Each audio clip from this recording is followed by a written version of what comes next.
mbokk yi xarit yi ñoo ngi seen 3e épisode ci invitation bi leen defoon pour visiter ferme Global Business Tamba 3e épisode bi nag moo ngi noonu fi ne nii ñi ngi doy nekkoon ci préparation de sol yi labour yeeg offset yi bionnage bi nu noppee ci loolu nag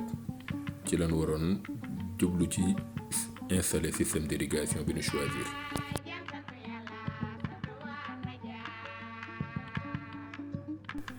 ku xam Tamba xam tàngaay bi fa am pant bi nga xam ni dëkk bi yëpp dafa bari ay collines suuf si nekk suufu ban te nga xam ne dafa mën a tenir ndox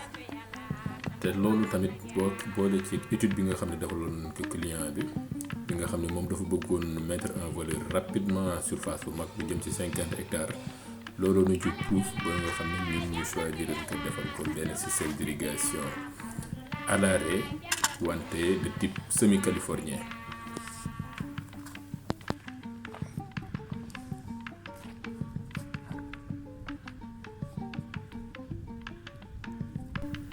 liggéey boobu nag laajoon nañu def dimensionnement réseau bi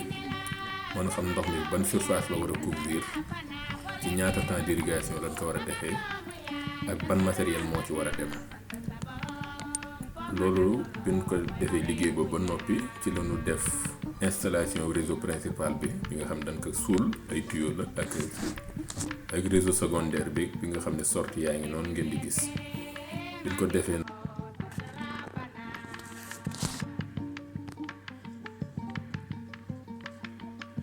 soo leen fàttalikoo defoon nañ ñun suñu bionnage ba pare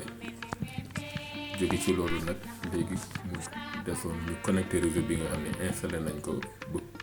peinture que avec des bornes rouge blanc bu nga xam ne foo mënti toll di nga ko gis machine bi di ko mën a moytu.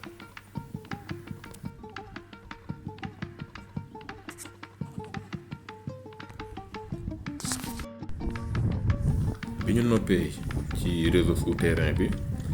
dañ ko connecté benn réseau de surface boo xam ne ay ange lañ ko liggéeyee. ange yi njëriñam moom mooy dañuy choisir ange boo xam ne dina ñu permettre ñu génnee ndox mu bare di mën a orienter ange yi teg ko ci diggante bion yi maanaam ci sillon yi dugal teg fa ndox mi mooy daw mën a arroser bu baax garab yi ci diir bu gàtt bu ko defee ñi nga xam ne liggéey bi ñoom ñoo ci faree liggéey bi dina nooy ci ñoom.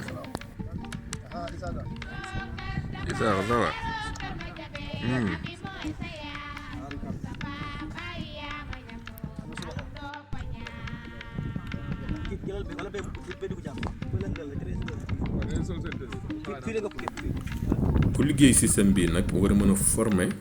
ñi nga xam ne ñoom ñooy liggéey bi ñi nga xam ne ñoo war a jël liggéeyu irrigation bi di ko doxal moo tax bi nu paree suñu installation dinañ former nan équipe irrigateur bu Global Business bi nga xam ne ñoo nekk foofu wan leen ndox mi nu ñuy defee irrigation yi bion yeeg sillon yi nu ñuy daggee canaux yi tegal ndox mi dawal ko ba nga xam ne dinañ mën def irrigation bu nooy garab yi mën ci jëriñu te ndox mi du gaaw a naaw bu ko defee irrigation bi dina jaar yoon dinañ mën a tëbal ay bés yu yàgg diggante ñaari irrigation.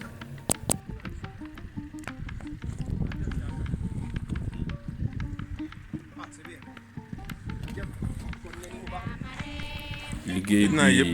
bi étape bii nag moo doon étape bi nga xam ne moo mujj ñu taal pompe yi ndox mi commencé génn ci bion yi liggéey bi mën a tàmbali ñun fii doon mën a yem ci partie irrigation bi li ci des léegi xale yi nga xam ne ñoo nekk ci tool bi dinañ ko régler ñoom dinañ ko doxal incha allah.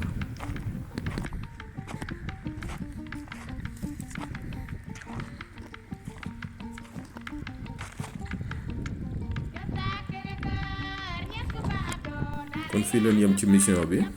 kontaanoon loolu mu nekkoon mission bu bari challenge ci diggante liggéeyu pompe yeeg étude beeg installation bi Mass Agri jéem na wane ni qualité am na te ay doomi Sénégal mën nañ liggéeyal doomi Sénégal mu jaar yoon. kon Cheikh c'est fini. Le travail a été bien fait et puis alhamdulillah. Alhamdulillah.